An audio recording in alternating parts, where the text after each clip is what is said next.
خدایا محمد و آل محمد پر رحمت نازل فرما اور ہمیں اس کی گمراہی کے مقابلے میں تقوی کا ساز و سامان عطا فرما دے، اور ہمیں اس کی راہ ضلالت کے مقابلے میں اپنی راہ تقوی پر چلا دے۔ خدایا اسے ہمارے دلوں میں کوئی راستہ نہ بنانے دینا اور ہمارے گھر میں اس کا گھر نہ بننے دینا۔ خدایا جب وہ کسی باطل کو ہمارے لیے آراستہ کرے تو وہ ہمیں پہچنوا دے، اور جب پہچنوا دے تو اس سے ہماری حفاظت بھی فرما، اور ہمیں اس کی مکاریوں سے مقابلے کے طریقے بتلا دینا اور اس ساز و سامان سے باخبر کر دینا جو ہم اس کے لیے تیار کریں۔ ہمیں غفلت کی نیند سے چونکا دینا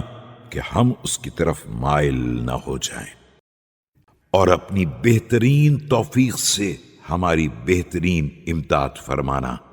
خدایا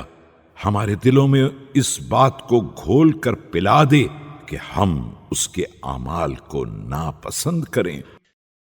اور ہم پر مہربانی فرما کہ ہم اس کے ہیلوں کو توڑ سکیں۔ خدایا